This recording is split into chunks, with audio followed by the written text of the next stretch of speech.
I figure it will be useful to look in the original pasuk just to get a little bit of a background. It is indeed, as you said, it's the Haftorah for Yom Kippur. Yom Kippur has got two Haftorahs. You have one in Shachris in the morning and one in the afternoon. The famous one is in the afternoon. It's called Maftir Yom, the whole book of Jonah. And the morning one is a piece from Isaiah, which is talking all about a fast day. What is the significance of a fast day? This is from Isaiah 58. And just to give the preface beforehand, on the email that you sent out, it just says inline image. It doesn't show anything. It should have the attachment. Oh. It should have the attachment of the mimer, but you have the mimer. I got it from you, so. Yeah, okay. Thank you. So basically, in the prophecy of Isaiah, it's God speaking, is such the fast I desire, a day for people to starve their bodies? Is it bowing the head like a bulrush, and lying in sackcloth and ashes? You call that a fast? A day when God is favorable? No, this is the fast I desire, to unlock fetters of wickedness and untie the cords of the yoke, to let the oppressed go free, to break off every yoke. What does that mean practically? Next verse. It is to share your bread with the hungry and to take the wretched poor into your home when you see the naked, to clothe them and to not ignore your own kin. Wow. Wow. Isaiah, could you give us something a little bit more esoteric? That seems a little too practical, a little too close to home. But that was exactly the point, right? And so then what will such a fast elicit? The next verse, which is the opening verse of this mimer. Azibaka kashachar orecha, then your light shall burst through like the dawn. Va'aruchascha mehera sitzmach, and your healing spring up quickly. V'halach lefanecha tzidkecha, kavod Hashem yasfecha. Your vindicator shall march before you. It's an interesting translation. Tzidkecha, your vindicator, or your righteous one will march before you. The presence of God or the glory of God will be your guard, or will gather you in. So these are based on some of the translations, based on some of the various commentaries on the verse. So we see that the whole point, this is again going back to the whole point of the first verse. Let's go. Now this is going to be, this mimer is going to be focused a little bit on this idea of your light shall burst through like the dawn. What is this about the dawn? So let's jump right into the mimer. The mimer does not require much preface because he goes right into the various commentaries on this. And you might have it right in front of you. So then your light will burst forth like the dawn. Your healing shall speedily grow. I'll just add that this is a mimer from the previous Rebbe. Thank you. Yeah, this is a mimer from the previous Rebbe. Back from 1934. Tafresh Tzadik Daled. And it was said in the town of Glubke. I don't know where that is, but that's what it says right before the mimer. It was said in Glubke. So we must understand what is so great about the light of dawn. Is not the sunshine much better and more valuable? Indeed, it is written, the sun is righteous and healing is in its wings. I mean, we have also a verse having to do with the sun and having to do with healing. So, in other words, why speak about dawn when you can, when the verse can bring the metaphor of the sun itself? So the solution is as follows. The Ibn Ezra interprets the dawn's light to be significant in that at every moment its light increases, right? So in other words, when you're sitting at dawn, you notice the increase of light every moment. It gets lighter and lighter and lighter. This is the greatness of the dawn's light over sunshine. Sunshine does not change from start to finish, right? Once the sun rises, I mean, if you had a meter, I'm sure you could measure, more light or less, but you don't notice a great change in the lightness of the day from beginning to end. The difference is in the strength of its heat through the hours of the day. It's only due to its closeness or distance from the earth, as it follows the degrees of its orbit in the heavens. It is this that is responsible for the very strong heat in the middle of the day when the shade is positioned from directly atop a person's head.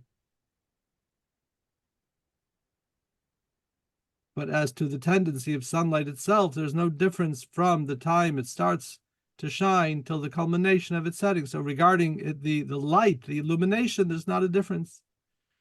The Can light I jump in? Can I jump in once in a while? is absolutely. I just love the it's like poetry, the way the Rebbe says this, and that a lot of this is just poetry. That the sunshine doesn't change from the start to the finish. The difference is in the strength is the hours of the day is only the closest only is its orbit, and it's just written in such a poetic. It's just like the steps in the heavens. It's just a very poetic description. And the way when it says responsible for the very strong heat in the middle of the day when the shade is positioned, it sounds like the shade is directly over the person's head, and it's not. It's just in a very poetic explaining of the situation of what's happening. I just want to express that.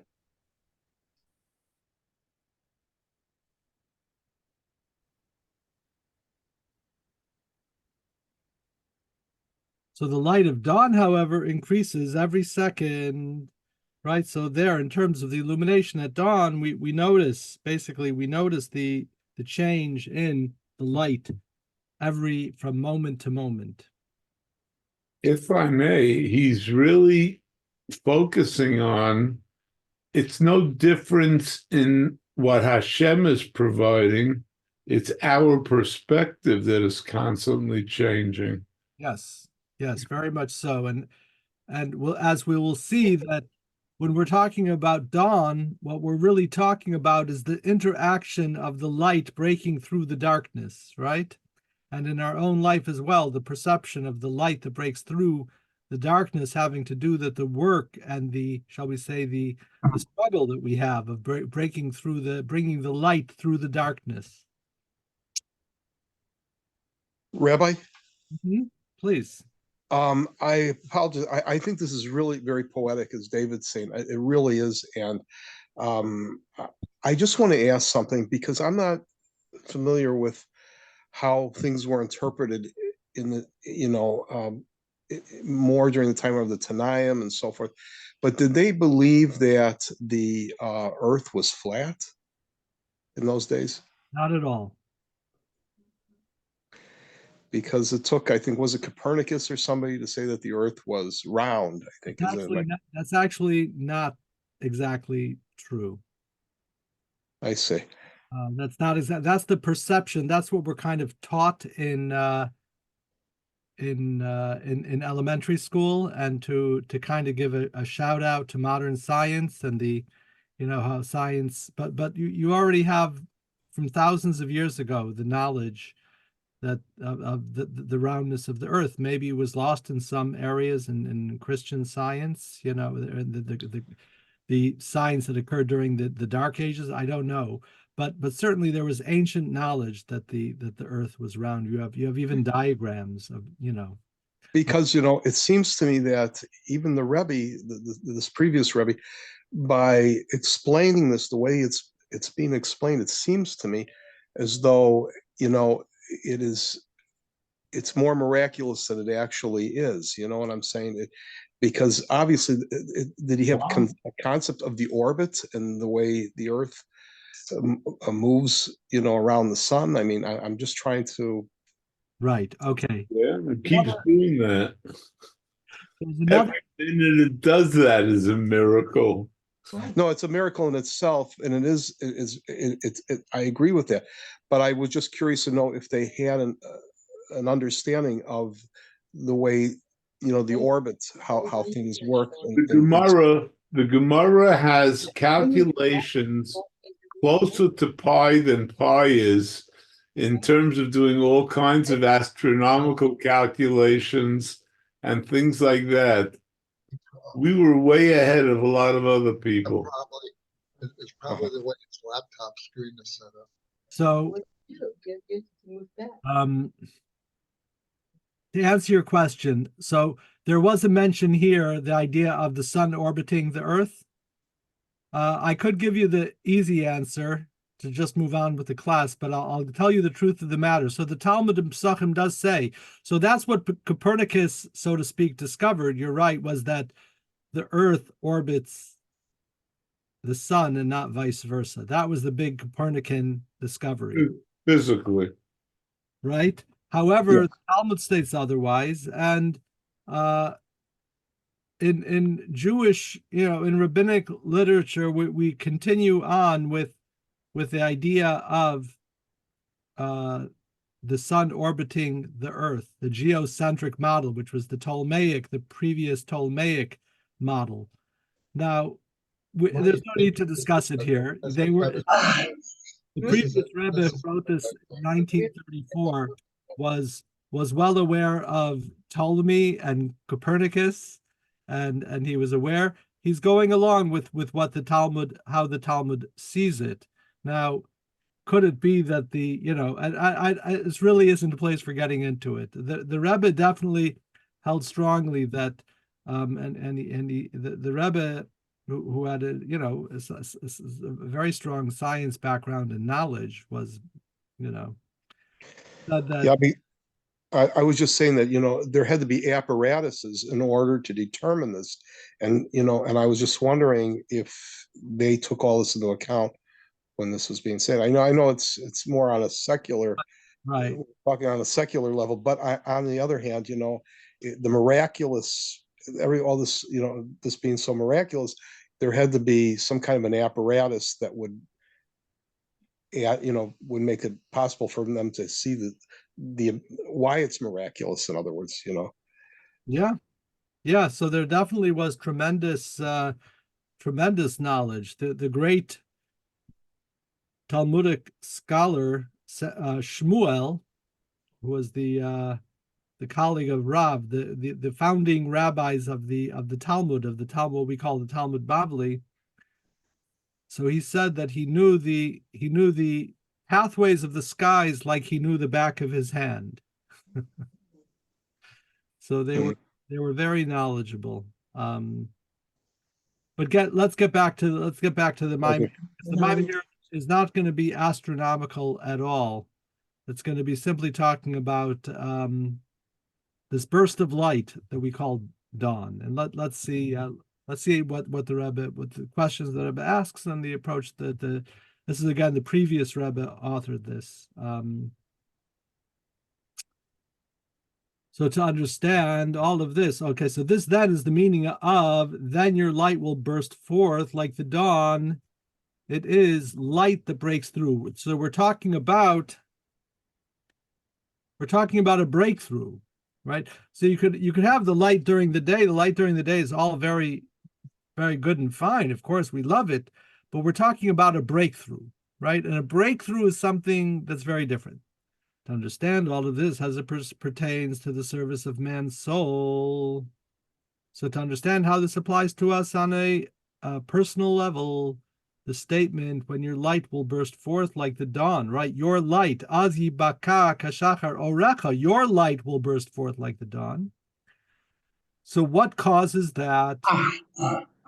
Take a look at the previous statement. What did it say in the verse right before? Serve your bread to the hungry. Downtrodden paupers bring into your home. if you see someone naked, cover him, and do not hide from your own flesh, right? You have to take care of your own family as well, your own family members. Referring to this verse, the verse says that when a person will conduct himself with these good behaviors, then his light will burst forth like the dawn, and his healing will be speedy. Right. So in other words, the whole idea of the one's own personal light is breaking through. This all depends upon the previous verse, which means take care of, share your own bread with the poor. From all of this, it is understood that each and every person has an inherent light. It is just that this light is covered and hidden, analogous to the dawn's light that is covered by clouds.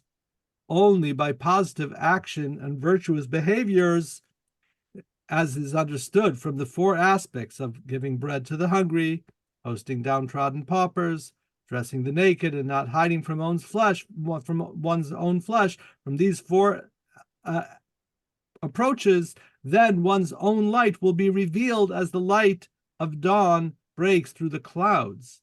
Once the light will be revealed, his healing will progress speedily.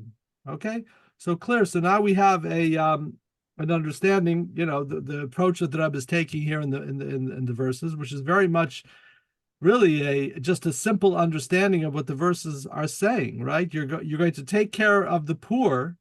You're going to take care of the needy. Through that, your light will have a breakthrough, meaning that your light was not shining forth, but through this activity, your light will now shine forth. So we need to understand, the Rebbe says, what is the idea of the inherent light which each and every one of us has? What is the idea of the revealing of this light which makes his healing sprout forth? And what is the sickness that this light and revelation heals? Okay, very good question. Because the verse is saying that you're going to be healed. 1 second, were you sick? What was the sickness? Why were you ill? And the Rebbe is now going to explain these ideas. Yeah, the idea is as follows. It's written, so now we're going to talk about the illness. The sickness is being lovesick. Being lovesick for Hashem. Does anybody here know any popular songs that have to do with being lovesick? There are many popular songs written about being lovesick, that a person is lovesick and they need a doctor because to heal them because they're simply lovesick. So the first lyrics of such an idea are found in Shir HaShirim, where it says, Samchuni ba'ashashias, sustain me with glass containers of wine. So as the commentaries explained, that these were all things that were done for a person that was in a state of illness. So a person is in a state of illness in Shir HaShirim. Why is he ill? He's lovesick. He's lovesick for God. So sustain me with glass containers of wine, spread my bed with apples, raptuni tapuchim. We don't do this so much today. We might get an apple scent, but they were looking for the scent to fill the room in order to bring healing. For I am sick, kicholat ahava ani, for I am sick with love. So the idea of simply being lovesick for God. This is not depression. No, this is not depression. Thank you. This is not depression at all. It's a feeling of it's an inner feeling of sickness because we don't have the connection with God that we desire. It's also mentioned in Yedid Nefesh. It's also mentioned in Yedid. Yeah, Right? it's more of a yearning than a sickness. Sickness just has really negative has negative connotations. A yearning, you're missing something, you're reaching out. That sense is definitely important, I think. Right. So your question is okay, I can understand if the verses would speak about a yearning, but why are we speaking about being sick? Excuse me. The simple way of looking at it is that this is a metaphor. You know, when a person misses somebody so much and they say that they're lovesick, I mean, do we really mean that they're ill? I mean, I don't know. That's true. That's very true. I'm sorry. That's all right. It's a metaphoric type of a sickness altogether, right? The idea of being lovesick, like that yearning, it makes you so like as if you're sick. So now the Rebbe is going to describe that. I don't know if anybody here ever felt that they were lovesick for Hashem, even though they said the Yedid Nefesh, and we say the words, and here in this pasuk is referring to it. But let's see how the Rebbe refers to this, how he explains that we each have this inside of us. So the general concept of the soul's descent downward to become enclosed in a body in general, and especially during the exile, it is in a state of sickness. This is the meaning of, for I am sick with love. Indeed, Rashi interprets this, for I am sick to love him, to love God, and I thirst for him here in my exile. The soul in the world above. So now, let's talk about the source, where the soul is coming from. In the world above, in the treasury of soul, serves God with love and fear. In other words, the soul, our own divine soul, before it comes down and descends from its source, it is part of God. It is in a place called the treasury of souls, Otsar HaNeshamot, and there the soul serves God with love and fear. When it comes down into a body, it experiences longing for that love that it had above, that is coming into the body. The soul begins to yearn for a feeling of love, and this makes it sick. So the yearning that we're referring to, and again, the sickness, I don't know. We're just going to, it's a sickness that's about yearning. Rabbi, Yes. the reason that the Rebbe repeats it is because in the original mimer, it's in Hebrew, and then the repetition is in Yiddish. That piece that's repeated is in Yiddish. Oh, I see. Oh, very good. All right. Right. So you get the full flavor of the situation. Right. And this then is the meaning of the above Rashi, for I'm sick to love him, for the descent of the soul downward is called sickness. And Rashi continues, for I thirst for him here in my exile. For the exile is sickness and causes thirst, again, the yearning. So we're talking here about various states of separation of the soul from its source. The first is the descent, that the soul has to descend down into a body, into this physical form of being a human being, where sometimes we'd rather eat a nice sandwich rather than study Hashem's Torah or daven. Sometimes it could be we might enjoy something of this world more than we would enjoy Hashem. I don't know if that's ever happened to anybody here, but probably, right? This is our situation in the body. And then on top of that, we are in a state of exile, that we're not in the land that we belong. We're not in the place that we belong. We're not with Hashem, with the revelation of God in the holy temple in Jerusalem. We're in a state of exile. And we thirst, the soul yearns for the truth of the matter, for the truth of who and what we are and where we truly belong. And we see this as well, the idea of this yearning in a pasuk in Tehillim. It's actually a famous pasuk. It's been made famous by a Chabad tune. Perhaps you've heard the tune. Sama lecha nafshi, kama lecha besari. It's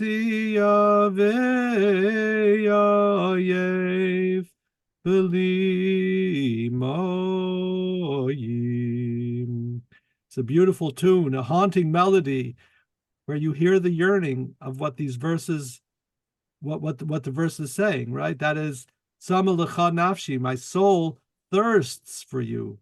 Kama lecha besari, my flesh longs for you.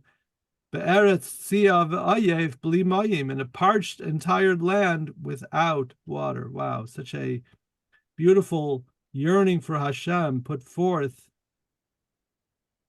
in this pasuk. So in a parched desert, besides for the fact, If you want, you can find this on YouTube and see the Rebbe singing the song with everyone. yeah, it's amazing. There was a very special way, unlike any of this was sung in a very specific way, where the Rebbe would sing it and then followed by everyone else, and there was no other tune that was sung in that fashion, and it's just a very moving experience. If you just type in Sama Lacha Nafshi, the way it sounds in English, and it'll come up in YouTube.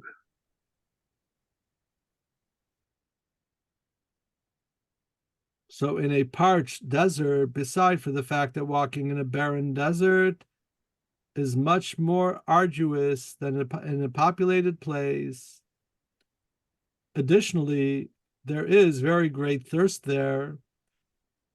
Similarly, in spiritual terms, in the time the temple stood, when there was revealed godliness, in the temple there was a revelation of godliness. Everybody felt and sensed that revelation of godliness. So spiritual thirst was unlikely. Only when one goes in a barren desert without water does thirst intensify very much. So too in the time of exile, when darkness covers the earth with a multitude of concealment and hiddenness, thirst intensifies. So this is our situation. So sometimes we're in a situation of darkness, of distance from our source, from where we belong. But what we get to have, what we could have, what we should have, and what we're describing here is a certain lovesickness, a yearning of the soul. It is written in Tehillim, chapter 42, my soul thirsts for God, for the living Almighty. When will I come and see God? This is another Chassidic tune. I guess the Chassidic tunes, most of the Chassidic tunes, all of the slow tunes really all are about a yearning. They're all about a yearning. They're about a yearning of the soul for connecting with God. It's about a yearning of the Chassid to be reconnected to his Rebbe. But it was all basically the same theme. We don't mind if you sing this one also. My soul thirsts for God. So this is a Ka'ayil Tarog Alafike Mayim, like a gazelle is desiring a brook of water. So too does my soul thirst for Hashem. Sama nafshi lelokim lekel chai. So the whole tune goes, Ki ayol taroi galafike mayim, Ei nafshi saroi gilecho eloikim. Here, you know what? I can bring it up in the Tehillim for you.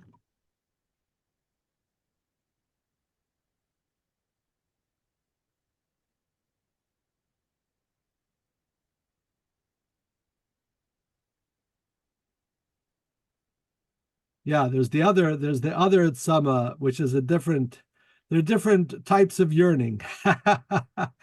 There's the Russian yearning, and then there's the Belarus yearning. I don't know. I can't describe it to you, but it's true. You do have different types of tunes. Here we go. Ka'ayil Tarog. Ka'ayol taroi galafike mayim, Kei nafshi sareg elecho eloikim. Tzama nafshi leloikim lekechoi. Mosayo avoy v'yero epnei Elokim. Mosayo avoy v'yero epnei Elokim. So that's the verse he's quoting here. That my soul thirsts for God, for the living Almighty. When will I come and see God? So on this, in the Tehillim 42, Rashi comments the congregation of What's the faster one that Mordechai is talking about? Hey, tzama malacha nafshi. Kama malacha v'sari. Which I'm not sure. Ech di durei marku. Staya yadim as the marku nekum prayish neprodayish tolkara pizu marku. If anybody speaks Ukrainian, they could correct my pronunciation. But anyway. To hear the music, this adds so much flavor to the mimer. Yeah, it does. It does. So it's there are different forms that yearning can take, right? This faster tune is almost like, okay, well, you're yearning, get up and do something about it. And that's the English version of that is, hey, Johnny, Johnny, Johnny, what are you doing in the market? You don't buy, you don't sell, all you do is yell. So Johnny in the market, that's, in other words, okay, so you just want, that's referring to the evil inclination. So you have to go to the market and actually do something, do the work that's necessary, Rabbi? that's fits with the yearning. I think that's the meaning of that too. Yes, please. Is this from you? This is from Tehillim, so obviously this is from David HaMelech. They're the derivatives. I'm sorry. Yes, correct. I see. The tunes are not. The tunes came much later. No, but are they derivatives from the Nigunim of David HaMelech?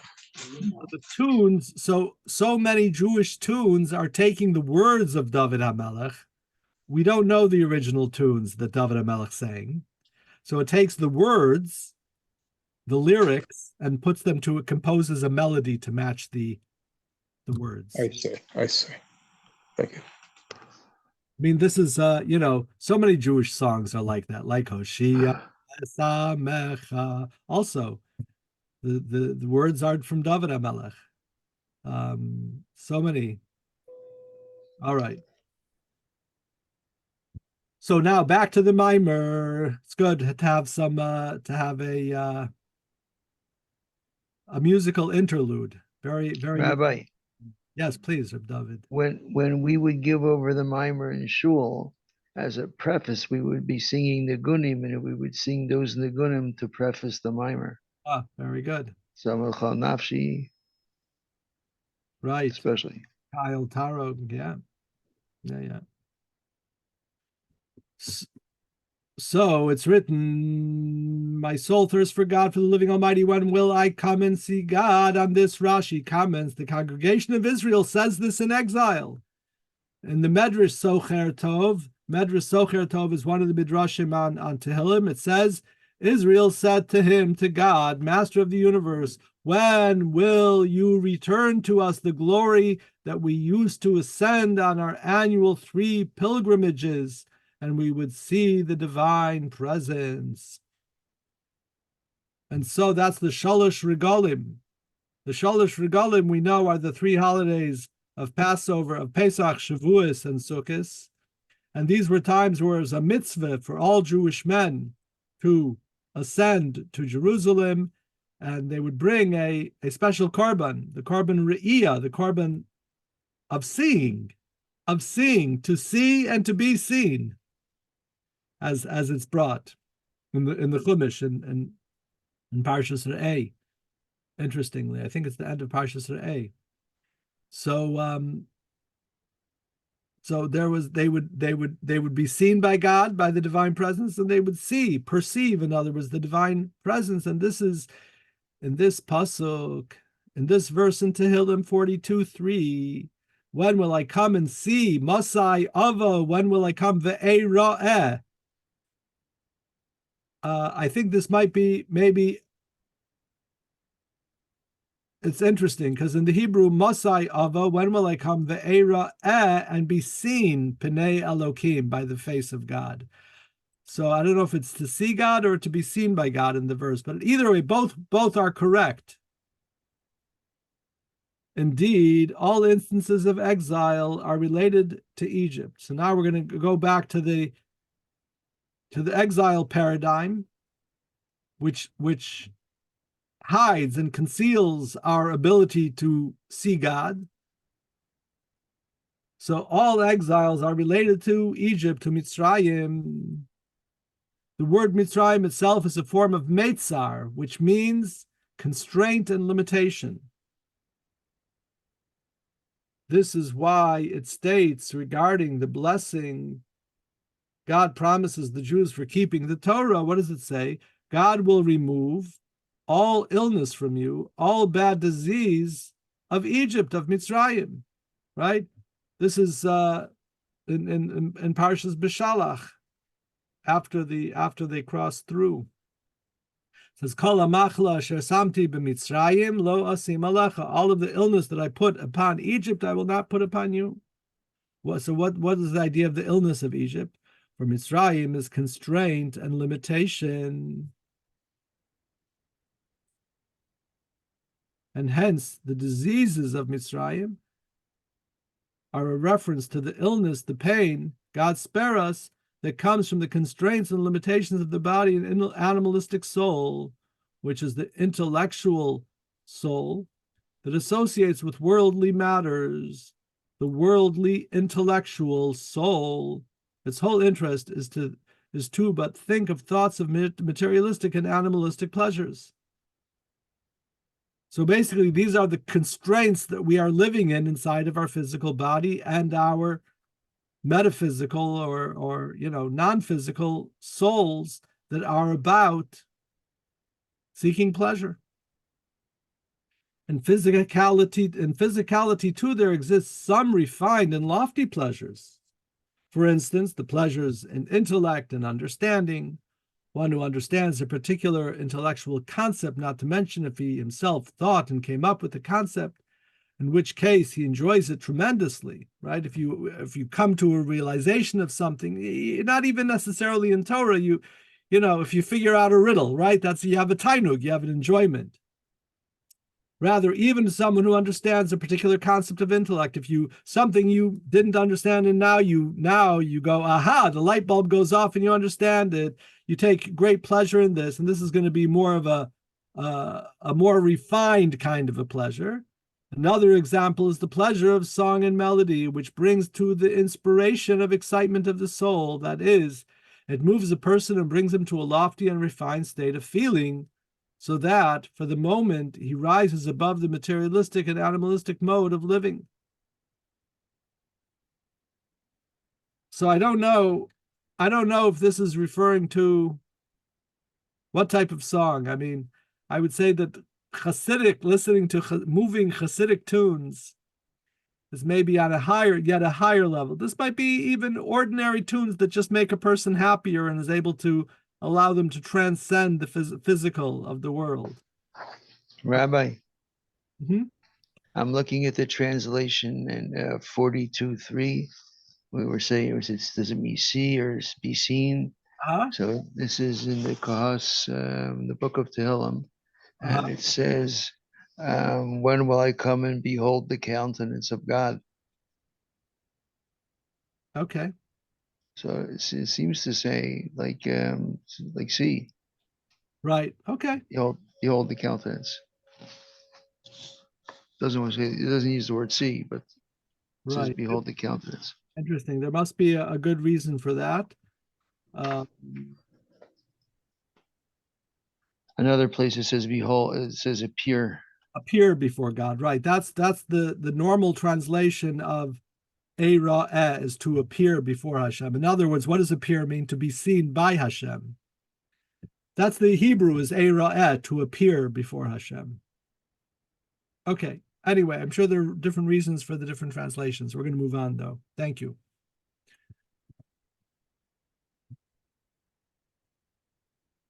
So now the Rebbe is going to go through, the Rebbe is going through various traits that we have, even in our physical nature, that are positive traits, that are more refined pleasures. Another example, the pleasure one takes in displaying good character by doing charity with someone who needs, and in general to love one's fellow and seek the welfare of a fellow person, even someone who he does not know. This is simply human character, to love God's creations and to help one who suffers. God spares by comforting him and encouraging him. As we see with our very own eyes that there are many people who take great pleasure in these humane acts. They do kindness, despite it entailing bodily effort on behalf of another, often straining themselves to benefit him. All of the above, despite them being delightful physically, yet they come from the spirituality of the soul and its virtuous character. The animalistic soul, however, although it, okay, so the spirituality of which soul? This is a little. If I understand the flow of what the previous Rebbe is saying here, is he's talking really about just good people doing good things and enjoying it, right? You go and you give something to somebody who needs it at the time that they need it. You just feel good about doing that. Is it about serving Hashem? That's not necessarily where your intention is at, and it's not a terrible thing. Of course, it's a good thing, and these are part of the good feelings that we have, which are also connected. So our negative soul could get us mired in physicality and physical enjoyments that could be on a negative level, or even on a positive level.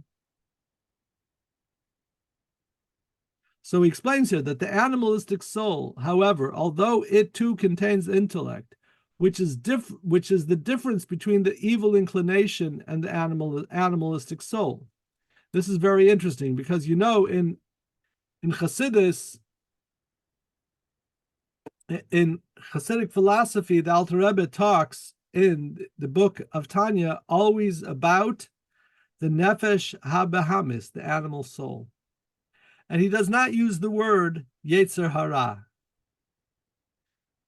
I mean, he uses it when he quotes a rabbinic source, right? But he's not, in his own discussion of our negative side, he doesn't talk about the Yetzer Hara. In many other rabbinic sources, they're always talking about the Yetzer Hara, the evil inclination. The Alter Rebbe doesn't talk about the Yetzer Hara. He talks about the animal soul. And here, the previous Rebbe is going to give us an insight into the difference between the animal soul and the Yetzer Hara. Practically speaking, they're pretty much the same. But sometimes there are different terminologies used, and obviously there must be some difference. And here, the Rebbe is going to give us a difference. So this is the difference between the evil inclination, the Yetzer Hara, and the animalistic soul. That is, the evil inclination is passionate feelings being the picture one has in one's mind of how the matter could be achieved. There are such visualizations that are good. They are the good inclination, the good feelings and traits of the godly soul. The bad visualizations are the evil inclination, that is, the bad feelings of the animalistic soul. Yisrael, please. Yes, it would seem to me that the Yetzer Hara and the Yetzer Tov are components of the animal soul. That they're not at the same level. I would think that there are many attributes of the animal soul, including Yetzer Hara and Yetzer Tov. Right, maybe. Well, that could be what the Rebbe is explaining here. Let's go a little bit further and see. So this is the definition of Yetzer Hara, the evil inclination. Yetzer, meaning inclination, is a form of the word tziyur. So when you say Yetzer, you're referring to tziyur. Tziyur, I have the camera on me. imagining, right? It's gone. When you imagine, It's gone. It's put away. when you imagine something, this is called tziyur. You've made a form in your mind of it. So Yetzer is the formation in your mind of a particular thing that is going to be negative. Hence, evil inclination is evil visualization. So, to be innocuous, not to use anything that would apply to us in real life, I hope. So a person visualizes, a cheeseburger, the tray cheeseburger at McDonald's. You visualize it, you have in your mind, you have a desire for it because you visualized it in your mind. And now you want to go in and get it. And you're inclined, right? It's called an inclination. What does inclination means? You are inclined, you're leaning into it, right? You're inclined towards it. Why are you inclined? Because the visualization came into your mind. Rabbi? Yes. It's Panina Sarah. It seemed to me when these words were used that the animal soul, that is like any physical yearning or desire, like a lust physically or a hunger physically, anything that any animal might feel after manut, just not necessarily seeking sensation, but seeking to fulfill a certain physical need or physical desire that crops up. But when I think of an evil inclination, now there are people who will behave in a sadistic manner or a vicious or an aggressive manner, which obviously is not predatory in the sense that they're going to eat us, unless, of course, it's for monetary gain, perhaps. But the thing is that when I think of evil inclination as pertaining to a human being, that's something that would not be the animal soul. It's because animals tend to be innocent. Sure, they have desires, but usually it's not a desire to deliberately hurt another being just for a schadenfreude or a sadistic urge. You know what I'm saying? Mm-hmm. Not to be like a bully just to be a bully. Maybe they have a territorial need, but with the human, it seems like the Yetzer Hara would be more in that direction, to do something for a certain sadistic pleasure. Okay, so is what you're describing, is that in line with what the Rebbe is describing here? Well, actually, I'm asking. I mean, because if he never uses the term Yetzer Hara, and he instead uses the term animal soul, which I can understand for any of these falling into, say, a physical temptation,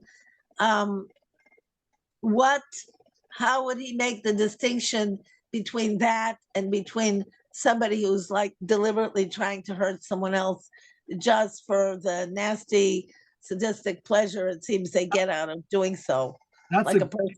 That's a great question, and I don't know that he's going to be answering that, because what he is talking about here with the Yetzer Hara, the Yetzer Hara seems very much associated so far. And by the way, we're learning this now, and we'll hopefully get to the next couple of paragraphs, and we'll have a better sense of how the previous Rebbe is describing the Yetzer Hara. But I think it's very much about temptation. And it's not necessarily going to be sadistic. I use the analogy of the cheeseburger. That's the animal soul, I would say. But no, he's saying that's Yetzer Hara. He says here the evil visualization, and by evil, the word evil is a little bit misleading. the word evil really means to do an avera. Avera that Hashem HaKadosh Baruch Hu told us not to do. Right. And so there, and that's why it's the language is, even when I'm studying Tanya's, we're talking about a Russia, a wicked person. I don't think a wicked person is a good translation of Russia. I think a good translation of a Russia is an ordinary person. Rabbi? Moshe, please. Okay, I think October 7th was clearly an example of animal souls. I think doesn't that differ from somebody who wants a cheeseburger or desires relations with a woman? I mean, you know what I'm saying? I sure hope so. I mean, there's got to be a distinction between that kind of behavior and the behavior that a person normally in their normal course of living that they carry out that is not as devastating as what you would see like that. You know what I'm saying? Yeah, absolutely. Right. So that's why I'm saying the translation of wicked person for Russia is not a good translation, according to what the Alter Rebbe puts forth in Tanya, because what happened October 7th, we would say, was done by wicked people. Yes. Rabbi? Mm-hmm. Rabbi, I just wanted to mention that I was reading yesterday, that I don't know whether it was a psychologist or a person in Britain, they were very upset because they said, look, the horror was that these people who engaged in this horrible massacres and carnage and so forth on October 7th were actually elated. They were overjoyed to be doing this. Whereas in the case of the Nazi soldiers who shot people in the back of the head, they actually had to drink to overcome their nightmares, right. And they felt a sense of personal guilt with respect to this. So there's a distinction even there. Right. Weird, so weird. Because and I think the difference between them is that this all becomes part of what they were taught in their religion. It was this particular branch of militant Islam. They're taught in their religion that this is their stairway to heaven. Well, other Muslims don't behave like that. Many do, but many don't. But the thing is, anyway, here's the thing. I'm going to give you my perception here. All right. And I just want to point out one thing, and that is that perhaps sociologically, they underwent in that dictatorial, horrific society that they have under Hamas, that not only were they taught this and brainwashed this on a religious level, but also on a political, but also even sociologically, they were very repressed. And this was an outlet for them. They felt that they suddenly became liberated by doing this, which is different from the Nazi soldier who is under orders and is doing what he's told to do because that's his discipline. Right. Yeah. Interesting point. If I may, the Alter Rebbe and Judaism in general is talking to the Jewish people, if I may speak a little bit about Jewish exceptionalism. It's not talking about the nature of Goyim, of non-Jews. And so these distinctions that we're talking about, not to say that they couldn't exist and they never existed in any Jew ever, but by and large, this is not what we're not talking about. How can we make a distinction between these horrific monsters and a Jewish person? That wasn't the point. The point was all Jewish people. All of this was everything in Judaism was really speaking to the Jewish people and the Jewish community.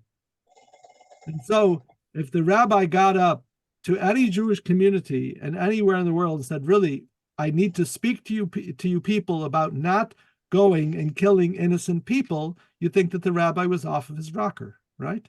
Because this is nicht kein Yiddish Zach. We're not It's not a Jewish thing. So that the distinctions that we're making are not distinctions in order to clarify what's the difference between the Nazis Yamach Shemam or the Islamists Yamach Shemam or the ISIS or the Hamas Yamach Shemam, right? That's not the purpose of Yiddishkeit, right? We're talking about it's not looking for a description in general in the world of the human being. It was always a words and philosophic approaches for us to understand ourselves, the Jewish people and the Jewish soul. And so you're not going to find these types of distinctions that you're looking for in these words. Okay, so there are words. I'm sorry to interrupt. I just have to point this out because it came into my mind as a response to this at this terrible organization, which is really just a function of the prejudices and the what they call Shalakism idea that a lot of the Goyim have with the prejudice against Jews in the International Court of Justice. They didn't say you're committing genocide, which is what the South Africans who actually, their government actually is in some ways doing that in their own country. But they actually said, well, it could be considered genocide because you said we have to blot out the name of Amalek and kill them all together. And I was just dumbfounded that they actually took our sentences with respect to Amalek because we were impugning, or our soldiers, some of our people were impugning the massacre carried out as actions by Amalek. I mean, they actually said this. Yeah. They didn't say it was genocide, but they said, well, it could be because you said you have to blot out the memory of Amalek and all this. Right. You believe this? I mean, it's incredible. Right. I hear you. Yeah, it was indeed. Okay, ladies and gentlemen, to be continued, the discussion of the animal soul and the Yetzer Hara, the evil inclination. We'll get the conclusion of that discussion next week. Same Chassidus channel, same Chassidus place. We'll see you then. Be well. Bye-bye. Thank you, Rabbi. Thank you, Rabbi. Have a good day. Thank everybody. you. Thank you, David, to bring such an interesting material for us to discuss. Appreciate it. It's my pleasure just as much as it's your pleasure.